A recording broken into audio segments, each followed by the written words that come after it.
Professor Gilbert sends her apologies. She's over across the Atlantic at the moment.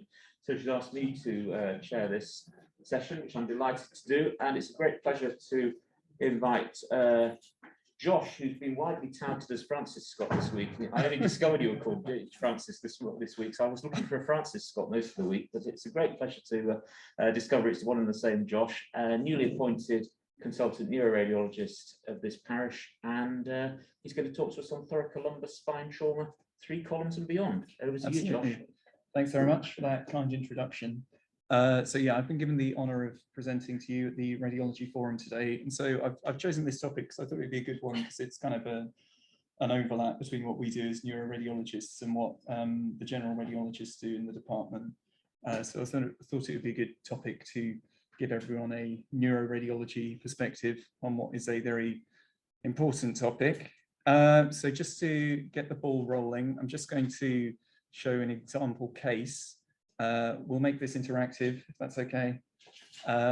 So this is a 35-year-old male who's come off his motorbike and has sustained a fracture at L1, which we can see there. So we've got quite a bad fracture to the vertebral body itself. And then if we come to this right parasagittal slice here, oh, you can't see my mouse. Anyway, there's some irregularity on the middle image there of the posterior elements. It's fairly subtle there, but then if we come to the axial, you can see that there's an undisplaced fracture of the right lamina, and some of the more eagle-eyed among you may have also spotted we've got an undisplaced fracture of the left transverse process, all of the L1 vertebra. So based on all of these findings, what do we think? Do we think this is a stable injury, unstable? Or do you think we can't really comment at this stage?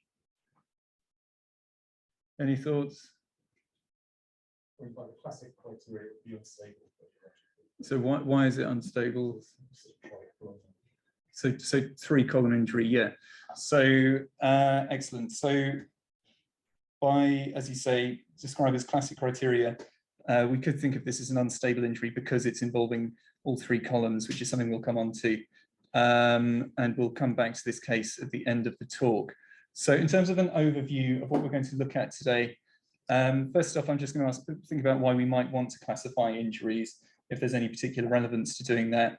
I'll give an overview of different classification systems that have existed and continue to be used.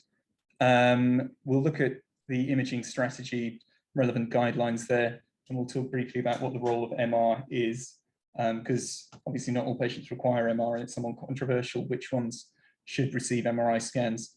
And then I'll finally show a few examples of trauma in the fused spine, which is another interesting area. So in terms of why we would want to classify injuries, so in contradistinction to other trauma cases, such as solid organ trauma, where we're tending to move away from sort of scoring and grading systems to more descriptive accounts of solid organ injuries.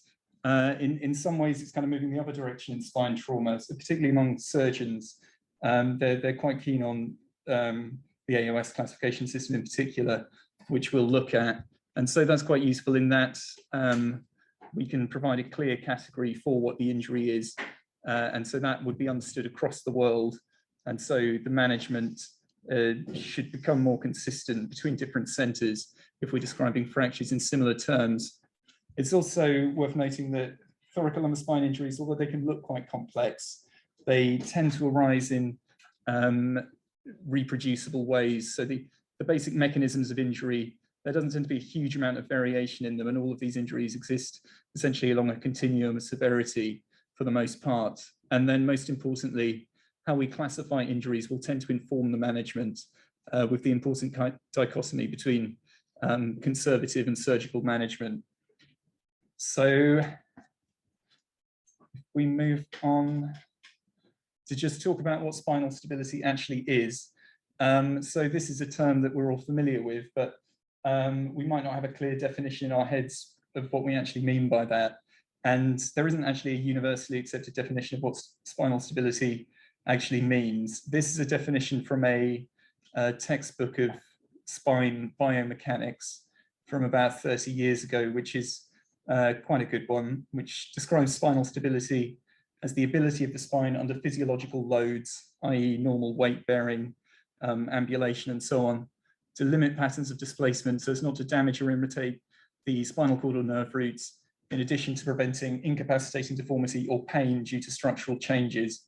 So this highlights the consequences of untreated spinal instability, namely that is neurological complications, in addition progressive deformity, which in the thoracolumbar spine is normally in the form of progressive kyphosis, and also pain, i.e. mechanical back pain, due to abnormal movement at the particular spinal segment that is unstable. So if we think about why identifying unstable injuries is important, well, one thing just to put across at this stage is that spinal instability isn't really a binary thing. There are degrees of spinal instability. So when we think about injuries, there are some frankly unstable injuries, there are some definitely stable injuries, and there are quite a few that exist in a bit of a grey area. And so management does reflect that. And also the surgical approach that we take will also reflect that. So you may perform a longer segment fixation for a more unstable injury versus a shorter segment fixation for a less stable injury. So it's slightly more nuanced than just simply stable versus unstable. It's also worth noting that there's there's a radiographic instability, which is what we're looking for, but there is clinical instability that may exist with or without radiographic instability. So there's a clinical part to it as well, which we're less able to assess as radiologists. And then in terms of why it's important to identify unstable injuries, that's because when we do fix spinal injuries, that's with the aim of enabling a patient to mobilize early, with a view to enabling the patient to undergo rehabilitation, particularly important in patients who've sustained neurological injury. So if we look at the different classification systems that have existed over time, so the first one that was ever produced is from almost 100 years ago. This chap at the top right, Lorenz Böhler, who's an Austrian surgeon whose name lives on today in Böhler's angle, which is used to look for calcaneal fractures.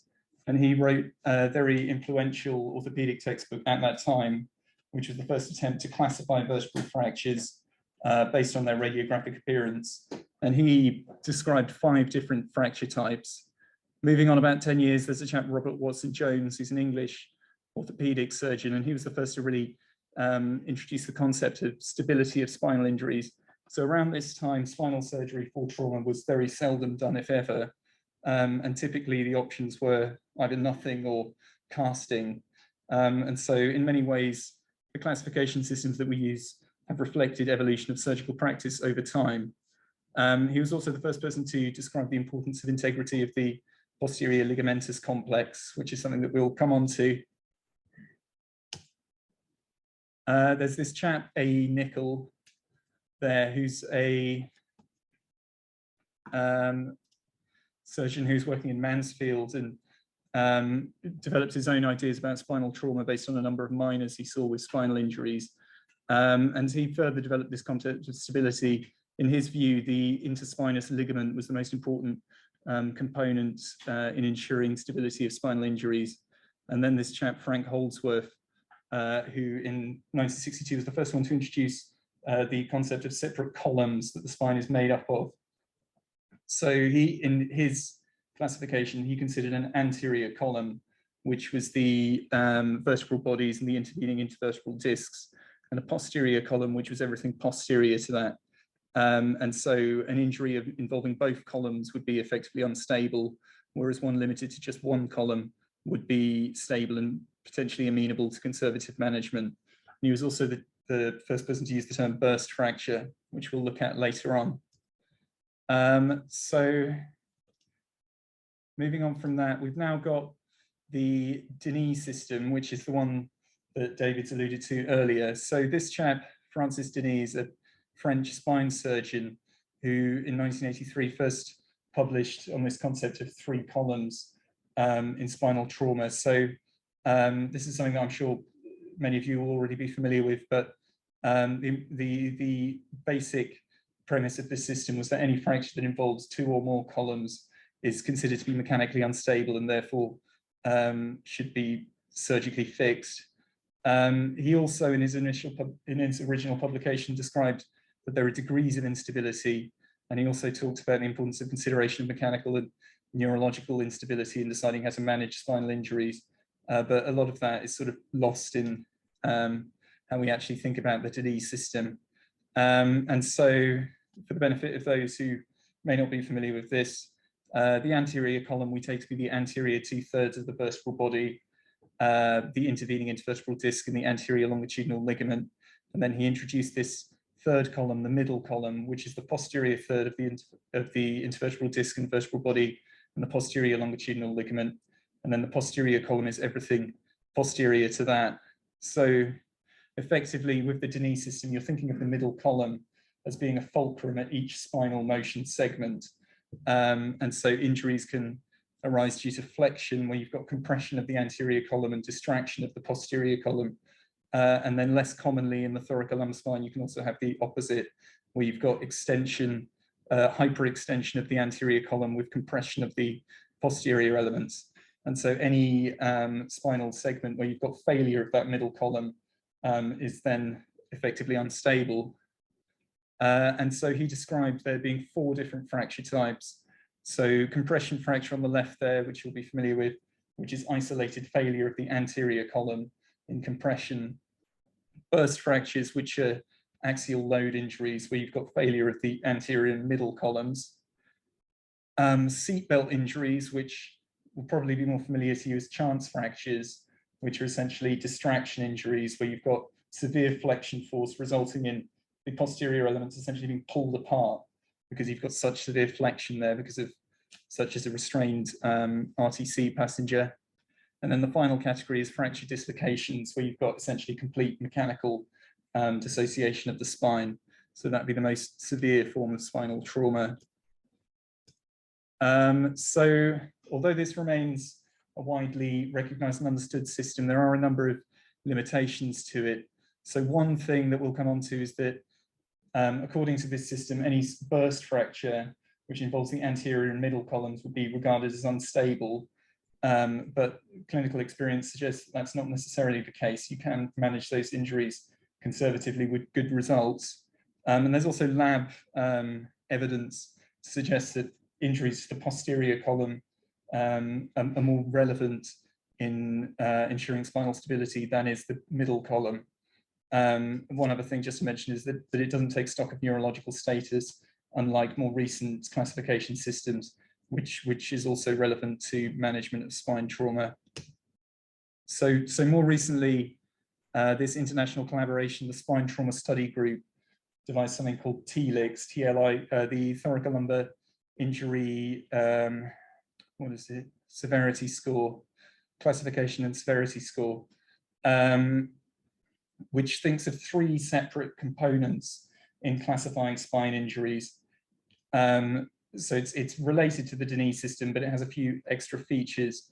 So we think about injury morphology, same as the Denis system, but then we also specifically think about the integrity of something called the posterior ligamentous complex. And then also we take neurological status of the patient into account.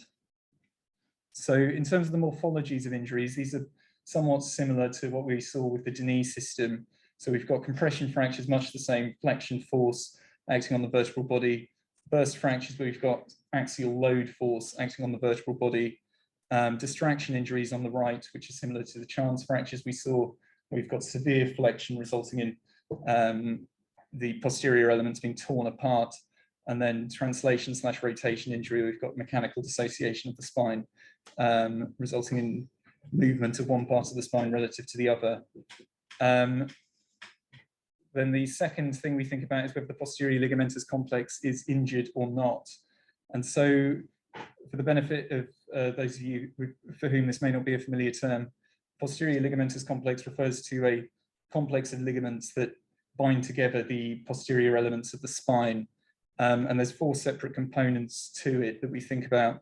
Ligamentum flavum here, which extends between the laminae, the interspinous ligament extending between the spinous processes, which is a relatively thin membranous ligament, the supraspinous ligament extending over the tips of the spinous processes, and the facet joint capsules are also considered a separate component. And so by the TLICS system, injury to any one of these components is considered to be injury to the posterior ligamentous complex and upgrades that injury. So why is this ligamentous complex so important? Well, if we think about the biomechanics of the spine, of the thoracolumbar spine in very simple terms, the weight of the body is almost entirely anterior to the spine. And so as a result of that, the axial load force that's pulling down on the spine, particularly when you're upright and walking around, is acting to flex the spine under normal conditions. So you've got this flexion force acting upon the spine when you're up and walking around. And so the posterior ligament complex is acting to resist that flexion force. If you have an injury to that posterior ligamentous complex and you continue to mobilize, the likelihood is that those ligaments will be kept pulled apart due to this flexion force. They won't heal, and you're liable to end up with progressive deformity in the form of progressive kyphosis and potentially listhesis. And the analogy that's applied, so this is a radiographics article at the bottom that I've taken these pictures from, is that of the tension cable of a crane. So that's acting to support the weight, much like the posterior ligament complex is working to support the weight of the body. The tension cable supports the load that a crane has to carry. So that's why the posterior ligaments are so much more important than the anterior ligaments in ensuring spinal stability. And so how can we determine if the PLC is injured? Well, one thing you can look for is clinically examining the patient. If there is separation of the spinous processes, you might be able to feel that as a palpable step or possibly focal tenderness between the spinous processes. In terms of what we can look for as radiologists, I've got examples of CT findings that can suggest the PLC is injured. It's worth noting that many of these will also be evident on radiographs. So if you see widening of the space between the spinous processes, that could suggest that you've got rupture of the ligaments between them. If you've got avulsions of spinous processes, that can suggest an injury involving the supraspinous ligaments. Significant facet joint widening or indeed facet joint dislocation suggests rupture of the facet joint capsule. And horizontal posterior element fractures can also suggest there's been sort of tugging on them by these posterior ligament complex elements. So another feature that suggests that the ligaments may be injured. So these are things to look out for when you see fractures of the vertebral column in trauma patients, because they raise suspicion that there may be significant ligamentous injury posteriorly. And then finally, MR, which is the gold standard test to look for posterior ligament complex injury. In that is the only modality that enables us to directly visualize these ligaments. So, oh, you can see my mouse now. So this is the black band of the ligamentum flavum at the level above the injury here. We can see that we've lost that black band there, suggesting the ligamentum flavum is disrupted. So this person's got a rupture of their ligamentum flavum. Likewise here, we've got the black band of the supraspinous ligament here and a gap in it here, where we've got supraspinous ligament rupture. And then finally, although we don't see the facet joint capsule directly, if we have marked widening of a facet joint like that, that indicates that the capsule must be ruptured. The interspinous ligament, just to add, we don't really directly visualize with MR so much, but if you see a little bit of interspinous edema, that raises suspicion that that ligament is injured.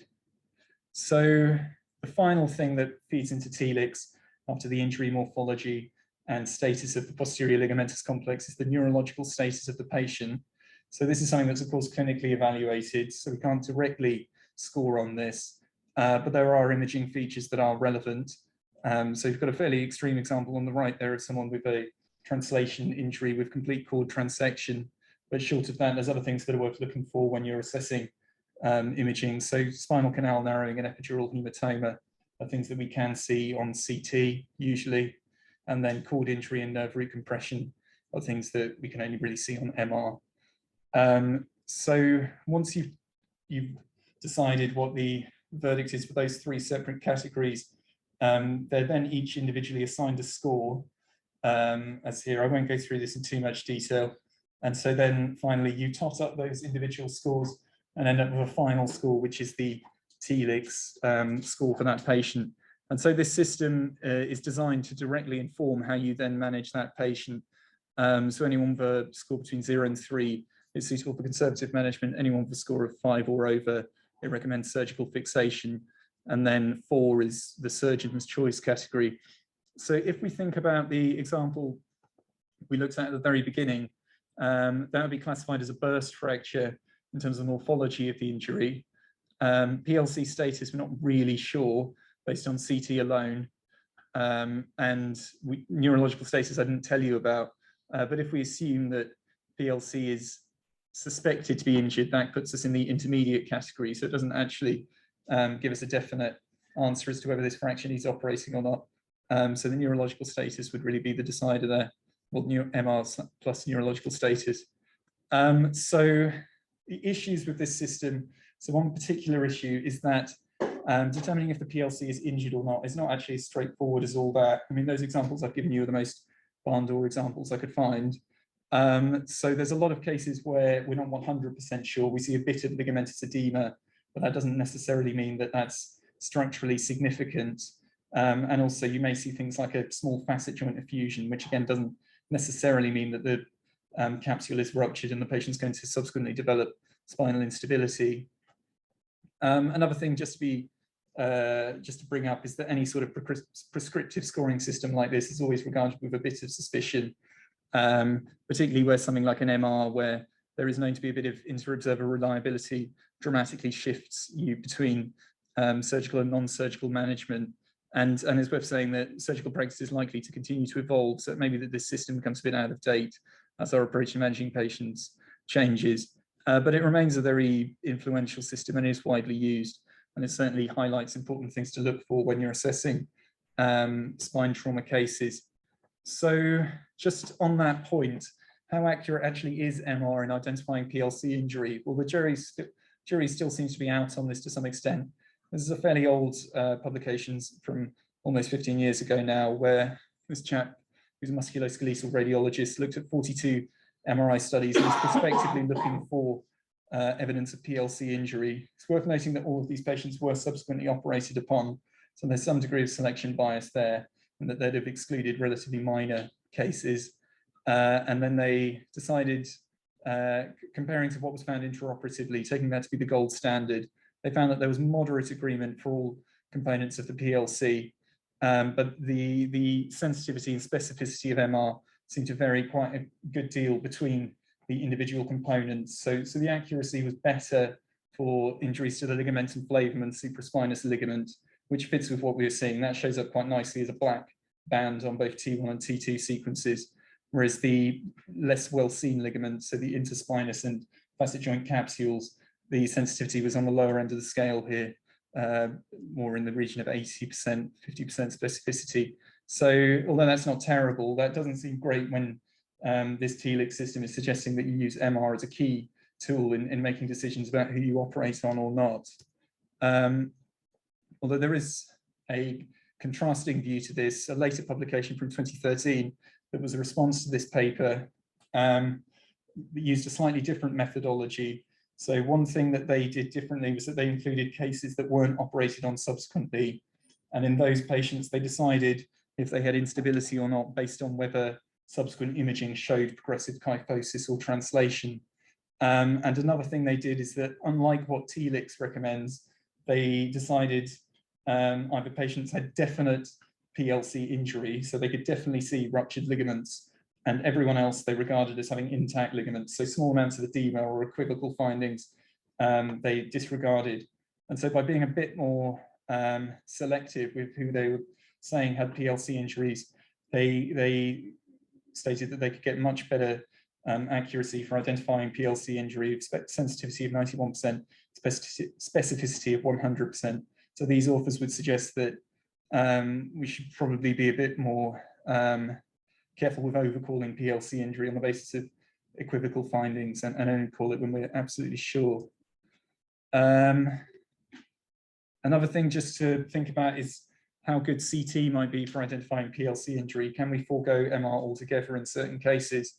So there's a paper here from 2018 where they had 3 readers looking at different CT studies for features suggesting PLC injury. So these were all patients who had subsequently undergone MR, and they were seeing if CT alone could prospectively diagnose PLC injury. And so there are a number of different features that they were looking for, but there were 4 that they found were statistically significant predictors of PLC injury.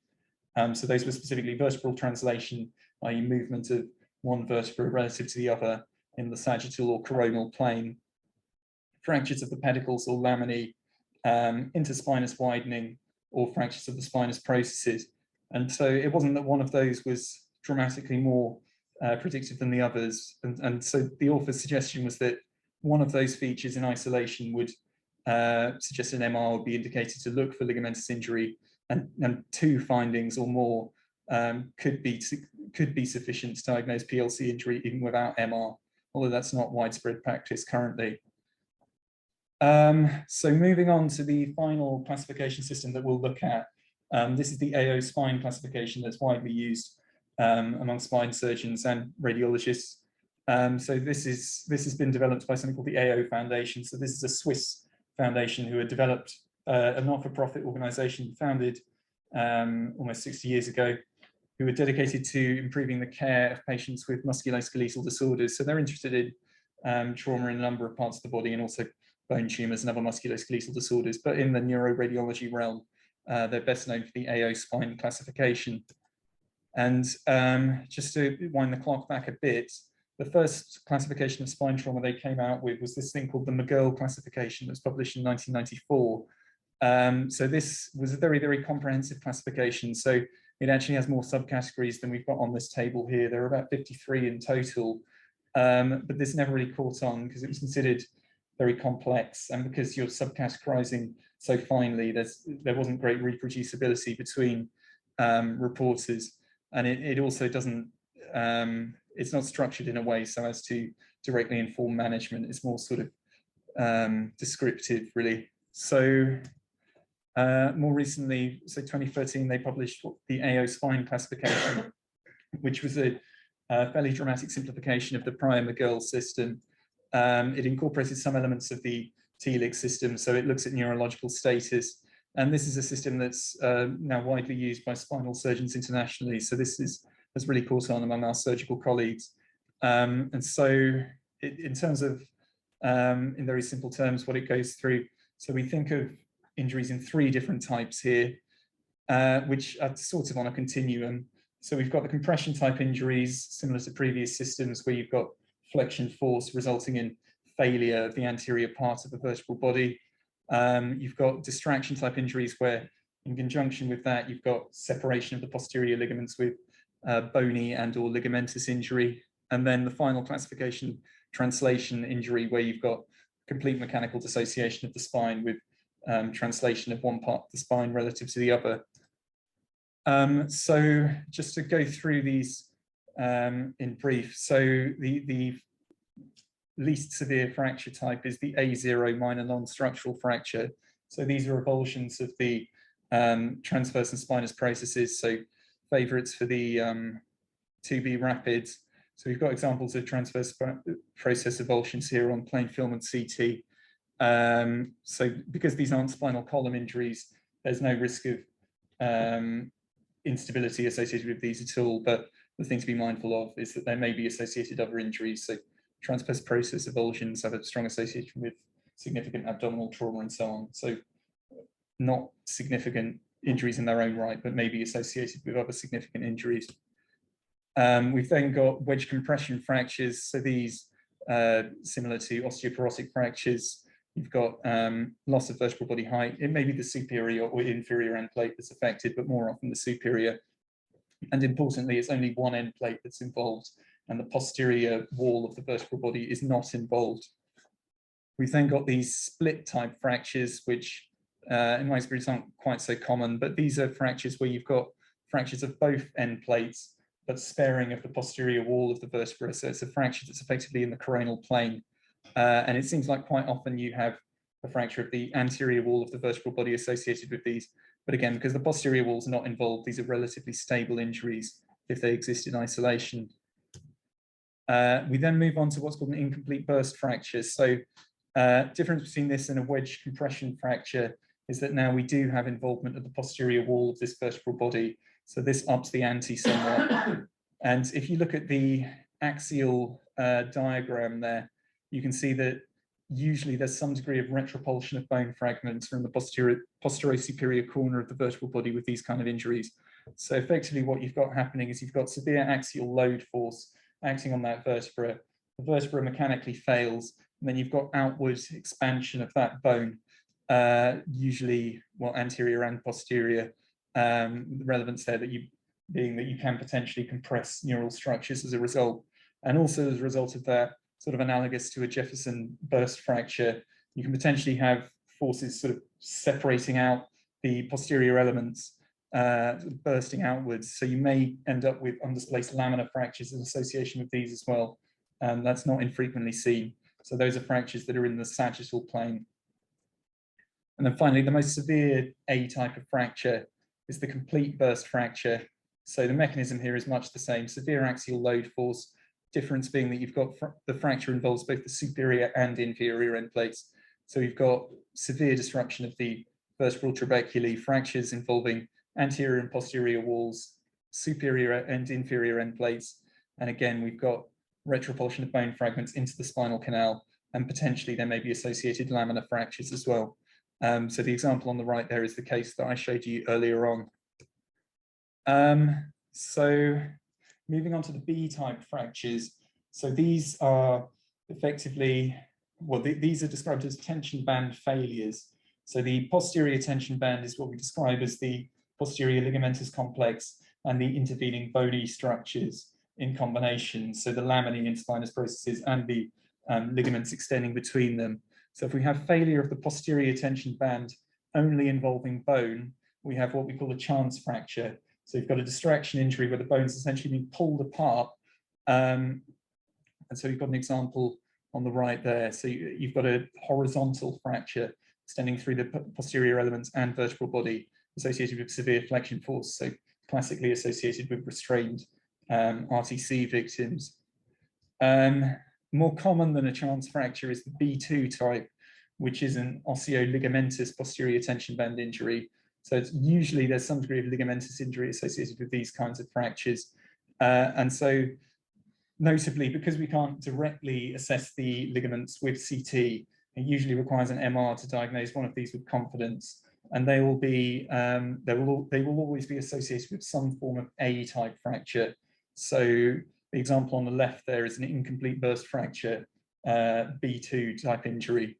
And so the MR I provided you there, you can see that there's a fracture, a complete burst fracture of this vertebra, some edema here in this interspinous ligament, and then also there's an avulsion or rupture rather of the supraspinous ligament indicated by that red arrow, indicating that there is injury to the posterior ligament complex. So yeah, type B injuries, other than chance fractures, occur at motion segments rather than occurring at particular vertebral body levels, whereas type A fractures affect specific vertebrae. So you'd say this one is a type B fracture at, looks like it's a T12L1. So that's the level of the injury. And then finally, B3 fractures, which are significantly less common, are failures of the anterior tension band. So these have quite a strong association with ankylosing disorders of the spine, which may be simply severe degenerative change, or can be a condition like ankylosing spondylitis. So these are significantly less common in the thoracolumbar spine, but they result from some force resulting in separation of the anterior parts of the vertebral bodies. So the CT I'm showing you on the right there is a fairly unusual case. This was a lady who got trapped between the scoop of a digger and a wall. I'm not quite sure how that happened. She's just walking along the pavement, and apparently that swung around and smacked her in the back and crushed her into a wall. And that resulted in this injury here. So it's a relatively subtle injury at CT, but there's definite widening of that disc space anteriorly. And then the MR subsequently, you can see that she's ruptured her anterior longitudinal ligament and got significant disruption of the disc there. So this is in effect an unstable injury with very little to see in the way of fractures. The vertebral bodies are entirely intact, but nevertheless, this was a fracture that did require fixation. So quite an unusual case, but that's an example of a B3 hyperextension injury. And then the final category, which is in effect the simplest, is any injury where you have displacement or dislocation of the spine. So any injury where you've got effectively complete mechanical dissociation of one part of the spine from the other, such that there's significant displacement. And so these will be associated with other forms of AO injuries, but they don't bother to subclassify beyond this. You can obviously describe what's going on in terms of how the spine is displaced. And needless to say, these have a much stronger association with spinal cord and nerve root injury. So flow chart here, just to go through it. So you can work through from most severe to least severe. Any injury where you've got displacement of the spine is C, and you can describe it more thoroughly than that, but nevertheless it's a C. Then you've got the tension band type injuries, which are usually posterior osteoligamentous disruptions, and rarely you get pure transosseous eruptions, aka chance fractures. And then finally, in terms of how we describe vertebral body fractures, if you've got involvement of both end plates plus the posterior wall, that's a complete burst. If you've got involvement of one end plate plus the posterior wall, that's an incomplete burst. These relatively rare split/pincer fractures involving both end plates but not the posterior wall, and then the more common wedge fractures, which just involve one end plate and spare the posterior wall. So these are, although the system as a whole can get a bit more complicated, I think these are useful descriptors because these are certainly the terms that our spine surgeons are familiar with. So I'd certainly encourage using them in your reporting. And just to go on, so the AOS doesn't make explicit recommendations on management, but it's sort of implied what you might do with these different injury types. So type A fractures, the majority are managed non-operatively, with the exception of fractures where you've got quite severe kyphosis, although the majority of those will usually have some degree of ligamentous injury anyway, which would upgrade them to a B2 type injury. Type B injuries usually require surgical fixation. Reportedly, you can sometimes attempt non-operative management for chance fractures and hope that the bone will heal, but the vast majority of those will be fixed surgically. And type C fractures, as you might imagine, any patient who's suitable would undergo reduction and fixation for those. So if we think about what the advantages of the AO spine system are over TLICS, so it certainly gives a more detailed account of injury morphology. One thing just to add is that the full system does include modifiers which may inform management decisions. So patients with an indeterminate PLC status or who have comorbidities such as ANX-Bond will more likely undergo surgery for the same fracture type. So these are modifiers that effectively escalate the management of these patients. And it's also worth noting that this system has been found to be more reproducible than the TLICS system in clinical practice. And one of the reasons for that is that the morphologies described in TLICS, although they look simple on paper, they tend to be a bit more difficult to apply to the fractures we actually see, whereas these fracture types where there's very clear rules as to what type of fracture you're dealing with, it's usually more straightforward to categorize, although not always. So in terms of the imaging strategy that we take when we're managing people with suspected thoracolumbar spine trauma, well, I thought it would be good just to look at what the NICE guidelines are. So these are the most recent ones from 2016, because I thought it was quite interesting what they're recommending. I won't go through these in too much detail, but they recommend an X-ray as first-line imaging for someone with suspected spinal column injury from T1 to L3. And then they say do a CT if the X-ray is abnormal or there are clinical signs or symptoms of a spinal column injury.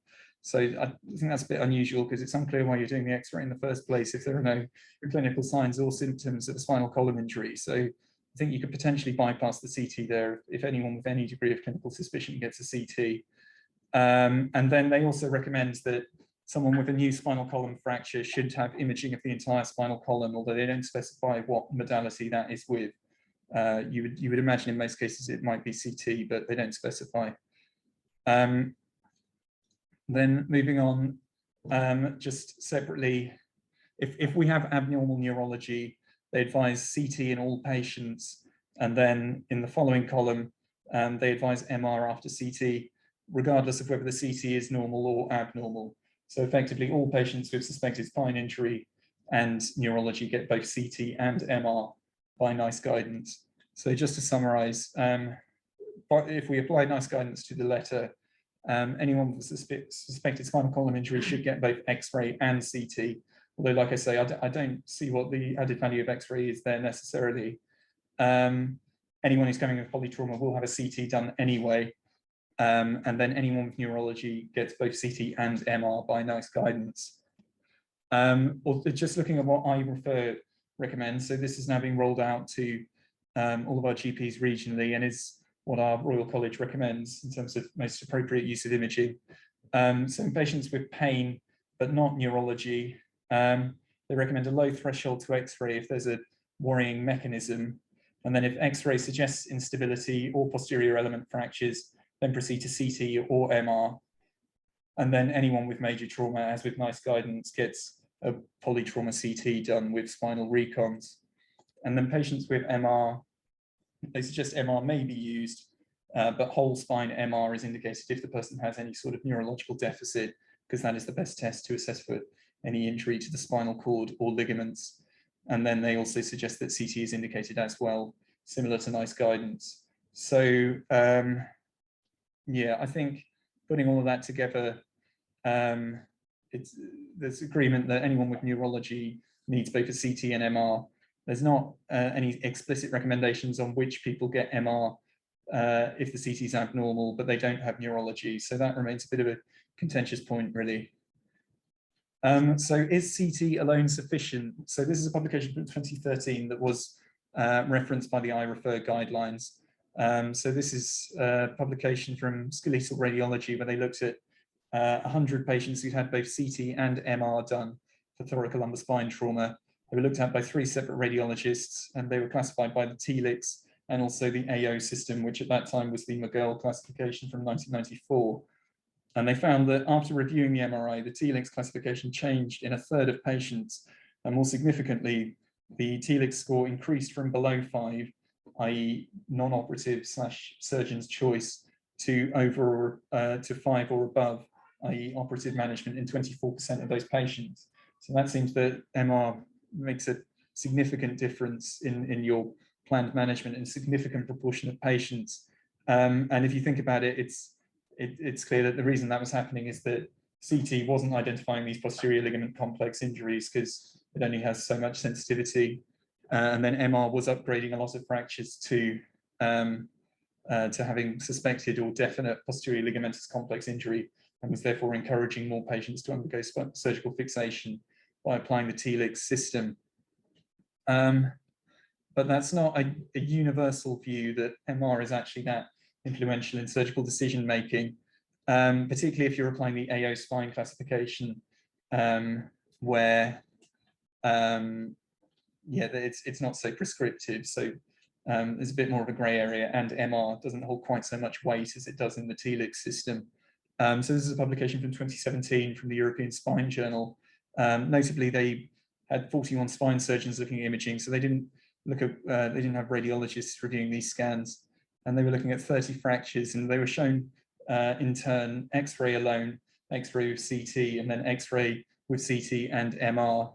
And in terms of how well they were classifying them, there's a decent jump between looking at X-rays alone and X-rays with CT, but then they seem to only identify a 2% incremental gain from adding in the MR, and those would have been B2 injuries where the ligamentous injury wasn't evident on the CT.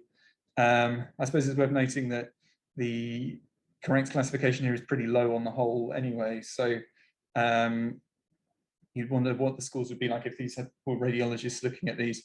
But certainly the view of these authors was that MR doesn't actually alter management in that big a proportion of patients. So this would suggest that CT is really the most important test in surgical decision making in trauma cases, and the value of MR remains to be determined in people without neurology.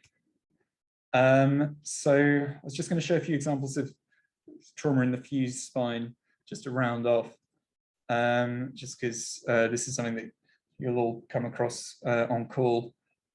So people with fused spines, such as people with advanced ankylosing spondylitis, significantly increased risk of spinal injuries, and there's a number of reasons why that is. So one is that when you've got ankylosis of all your intervertebral discs and ligaments, the shock absorption at each spinal, the load absorption at each spinal level due to displacement and movements at those levels is gone. So a lot more of the energy from trauma is being absorbed by the bones rather than the ligaments. And then additionally, when you have a long fused segment, such as ANC-SPON patients have, this acts as a long lever arm, so it amplifies any forces that are acting on the spine. So that can cause issues both immediately below a fused level, where there tends to be excessive forces acting on that one mobile segment, but it also means that the middle part of these long lever arms are more predisposed to fracture as well. And then finally, patients with ANC-SPON usually have an exaggerated kyphosis, so the question mark man type appearance. And so that further amplifies the flexion forces that are acting on the thoracic spine in particular. So again, increases the risk of fracture. So if we think about ANC-SPON spine injuries and how they compare to people with an unfused spine. So this publication below from 2021 found that ANC-SPON patients, when they do come in with spinal trauma, even for relatively low energy trauma, such as a fall from standing height, they tend to much more often have significant spinal injuries. So in this series, the majority were AO type C injuries. So we've got an example on the right there of a displaced spinal fracture. And they also had a much higher prevalence of epidural hematoma of around 42% compared to around 10 to 20% in the population at large. So patients, with ANC-SPON, when they do sustain spine injuries, they're much more severe, they're much more at risk of neurological issues associated with them, and surgeons will tend to adopt a much lower threshold for operating on these kind of patients. I mean, certainly this kind of fracture on the right would need surgical fixation, but even for relatively subtle fractures, they're more inclined to operate. So this is that same case, just showing you in a bit more detail. So this was a man who was just simply a fall from standing height, then developed back pain and paraplegia. And so we can see on the right that there's almost been, well, the vertebra at that level has been essentially torn apart. And then we do also have displaced fractures of the ankylosed posterior elements as well. You might suspect that they previously had a fixation of a C-spine fracture at the top there as well. And then in addition to that, we did the MR because they had paraplegia, and you can see that they've got a very long and quite substantial epidural hematoma extending superiorly from the level of injury.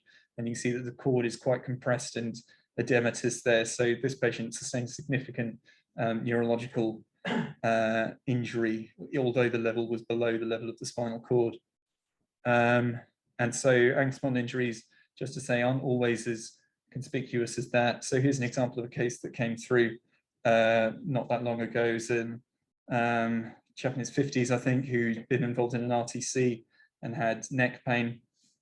And so C-spine CT initially, there might not be too much to see, but there's a little bit of widening at the anterior aspect of that disc space there.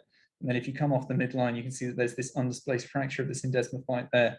So this is an example of a hyperextension type injury, which in the population at large are pretty uncommon, but ANC-SPON patients seem to be definitely predisposed to those. We see them much more commonly in ANC-SPON patients.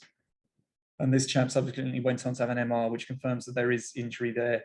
So rupture of the anterior longitudinal ligament, some injury to the anterior part of the disc, and then also this syndesmophyte fracture in the right-hand image. This chap they've managed conservatively because it just seems to be that there were no other injuries demonstrated on the MR, but even that was sort of a judgment call. Even for injuries like this, they would consider fixation in ankylosing spondylitis. So to go back to case one, just to round off. So what do we think now? Any advances? Posterior longitudinal ligament complex. There we go. So if we apply the AOS system, for instance, we now classify this as a complete burst fracture. And in the context of that, the fact that this chap has this undisplaced laminar fracture, that makes sense. That's a feature of a complete burst fracture that we commonly see in association. But because that's a fracture in the sagittal plane, it doesn't necessarily indicate that the posterior ligament complex is injured. So although this is a 3-column injury, it's not categorically unstable. I mean, it's quite a bad fracture. There's a fair amount of kyphosis and so on. But this would be a case that would be reasonable to proceed to MR, as you say. And so the MR confirms that there is, so there's certainly injury of the anterior longitudinal ligament and probably the posterior longitudinal ligament as well. And then we also see this tiny bit of edema / fluid at the site of the attachment. of the supraspinous ligament. So I'd call that probably suspicious of supraspinous ligament injury. We don't see any rupture of the ligamentum flavum or much edema in the interspinous processes. So there's not barn door posterior ligamentous injury here, but I'd regard that tiny bit of edema as suspicious. And then also we see that there is a bit of epidural hematoma associated with this fracture causing crowding of the caudal equina nerve roots. This chap didn't have definite neurology, just to add. He had equivocal weakness of hip flexion, but they weren't sure if that was associated with pain from some lower limb injuries that he also had.